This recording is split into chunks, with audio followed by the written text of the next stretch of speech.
Bonjour à tous, bienvenue à cette capsule Kin. Je me présente, Cédric Trottier, kinésiologue au CDSL, et aujourd'hui, je vais vous présenter une petite recherche qui parle de l'effet de l'entraînement de type contraste, donc c'est un mouvement en force et en pliométrie, sur les sprints répétés dans un contexte de hockey spécifiquement, mais on peut en bout de ligne le transposer dans différents sports comme le soccer, le basket, par exemple.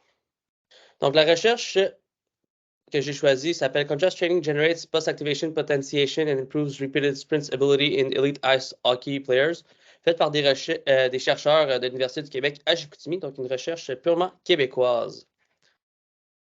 Donc, il faut savoir que le hockey en tant que tel, c'est un sport de puissance et d'agilité, d'où l'importance de travailler dans un contexte de puissance, un peu comme l'utilisation de la méthode contraste.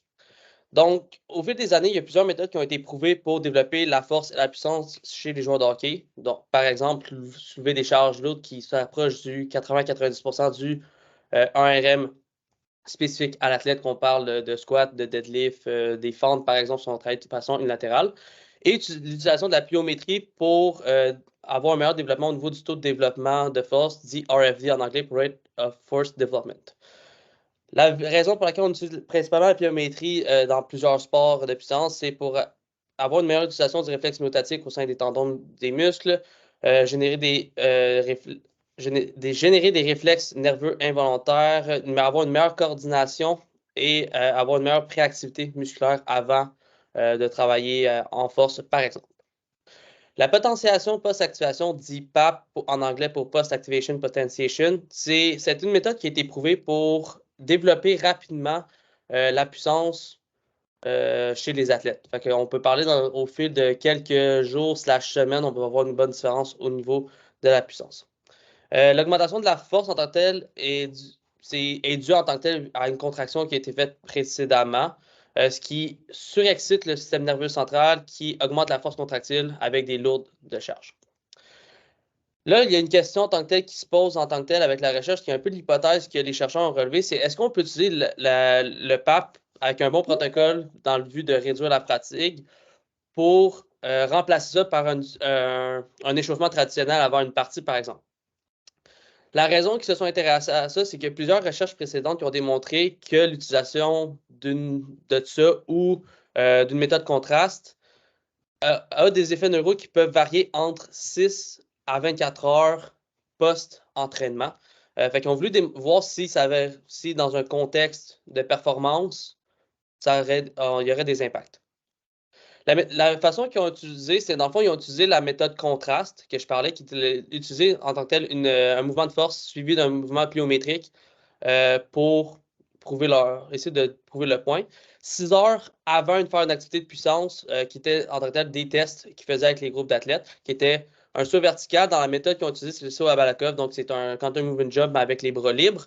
Un saut en longueur et ainsi que des sprints répétés sur glace, vu qu'on est dans un contexte de hockey dans la présente recherche.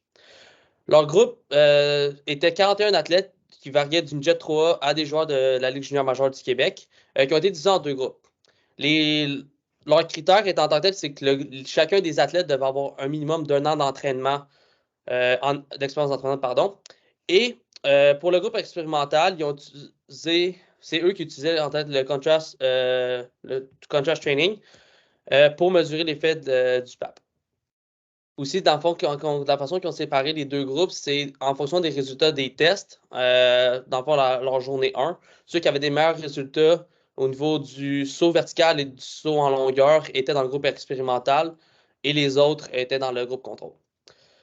Pour le groupe expérimental, ils ont estimé en tant que tel leur RM au squat en prévision de la méthode de contrast training qu'elle a utilisée.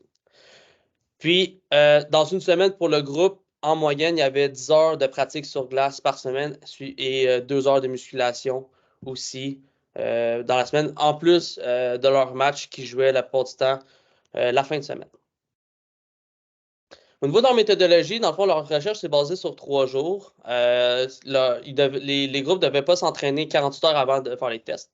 Au niveau de la première séance, qui était la journée 1, dans le fond, c'est là qui séparait les deux groupes en fonction des résultats au niveau des tests. Ils prenaient une mesure de taille, le poids et le pourcentage de gras en utilisant la méthode des 10 plus cutanés. les 2 tests de saut, où il y avait 2 essais par test, et ainsi le test de sprint sur glace, qui était au total 9 sprints sur 40 mètres, qui est un petit peu plus petit qu'une glace complète, fait que c'est environ ligne début à ligne début, avec un repos de 3 secondes avant de repartir. Puis, une fois que le test était fini sur la glace, il prenait une mesure au niveau du lactate sanguin. Deuxième séance qui se passait 72 heures après la première séance. Le groupe contrôle utilisait en tant que tel la méthode contraste. Le groupe expérimental faisait un entraînement en musculation le matin. Donc, on peut voir, c'est à 1 heure environ de l'après-midi qui faisaient leur musculation, où ils faisaient 5 séries de 5 répétitions au squat à environ 85% de leur RM, suivi de 6 squat jump et de 3 minutes de pause qui faisaient. Dans le fond, il y avait une série à 85%, bien évidemment, puis il y avait 4 séries environ de repos en augmentant la charge de façon progressive. Donc, la première série était environ à 50%, 60, 70, 80, 85 pour finir. Puis le nombre de répétitions diminuait aussi au fur et à mesure. 6 heures plus tard, la même journée, donc les 2 tests pour avoir des heures qui étaient similaires à la journée 1, ils étaient testés à 7 heures l'après-midi. Et la deuxième journée, qui était 72 heures plus tard, à 7 heures encore une fois, ils faisaient les 3 mêmes tests qu'ils ont fait à la première séance. Au niveau des résultats, c'est là que ça devient un peu intéressant. Entre le groupe contrôle et le groupe expérimental, ils n'ont vu aucune différence au niveau des résultats du saut vertical pour les 2 groupes. Il n'y avait pas de différence interne entre le groupe expérimental et le groupe contrôle, puis différence entre les 2 groupes, il n'y en avait pas réellement, qu'on peut voir par le tableau en haut à droite. Par contre, au niveau du saut en longueur, c'est là que ça devient intéressant. Il y a eu une augmentation de 4,8% pour le saut en longueur pour le groupe expérimental et 3% pour le groupe contrôle. Bien évidemment, il y a des facteurs un peu qu'on ne peut pas contrôler en tant que tel entre les 2 tests. C'est sûr que la nutrition, le sommeil, la récupération et tout ça, c'est des facteurs qui sont pas pris en compte là-dedans, mais veut pas, il y a une différence de 1,8% entre les 2 groupes. Au niveau des tests répétés sur glace, il y a quand même une bonne différence qu'on peut voir. Le groupe expérimental a réduit son temps global de 5,5% au sprint pour les 9 sprints et ils ont augmenté leur vitesse moyenne de 5,9%. Par contre, au niveau du lactate, il n'y a pas de différence significative, comme on peut voir. Si on regarde le tableau le tableau en bas, on voit la différence en tant que telle entre les 2 groupes pré- et post-test. Puis on peut voir que la vitesse de sprint, surtout celle du premier sprint qui est dans le deuxième graphique à droite, elle a augmenté considérablement pour le groupe expérimental, où si on regarde la petite boule noire versus la boule blanche, il y a une bonne différence qui est là. Pour le groupe contrôle, la vitesse du premier sprint est sensiblement la même. Celle du deuxième, elle a augmenté. Par exemple, mais ensuite, on peut voir que ça y a une descente assez rapide pour le groupe contrôle. Donc, en conclusion, ce qu'on peut voir, c'est comme j'ai dit, dans le fond, les résultats au saut en longueur et les sprints post-test démontrent que la potentiation post-activation peut augmenter les performances sur glace. Mais dans le fond, c'est sûr que c'est négligeable vu que c'est juste 9 tests. On ne corrèle pas sur un match complet. L'avantage que ça peut donner, par contre, pour un joueur de hockey d'avoir une meilleure vitesse sur son premier sprint, c'est que ça lui laisse plus de temps et plus d'espace pour prendre une décision lorsqu'il est en contrôle de la rondelle. Si on pense, on rentre en surnombre et ça va laisser plus de temps au porteur de la rondelle pour prendre sa décision. Comme j'ai dit, c'est difficile de déterminer si les effets peuvent être maintenus sur la durée d'un match complet. Fait que ça serait d'approfondir les recherches pour déterminer s'il y a vraiment une incidence sur le tout. Pour nous, en tant que kin, qu'est-ce qu'on peut utiliser pour ça puis en tirer de cette recherche-là, c'est que oui, on ne peut pas dire que c'est pas un échauffement traditionnel ne va pas remplacer nécessairement, peut pas être remplacé par ça. Mais par contre, ça peut être intéressant dans le but de compétition avec certains de nos groupes, surtout en sport-études, d'utiliser quelque chose de même au lieu de canceller une séance complète, mais de préactiver le groupe, pour avoir qu'il y ait des meilleures performances, ça peut aider.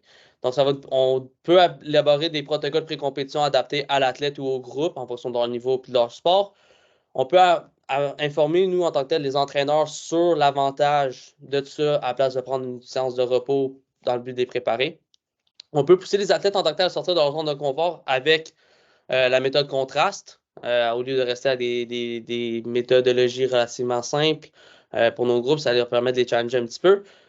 Puis, pour nous en tant que tel, ça peut nous permettre aussi de mesurer l'impact à long terme sur les performances de nos athlètes en utilisant une méthodologie du genre avant une compétition. J'aimerais prendre le temps de remercier nos partenaires pour nous permettre de faire des petites capsules comme celle-ci.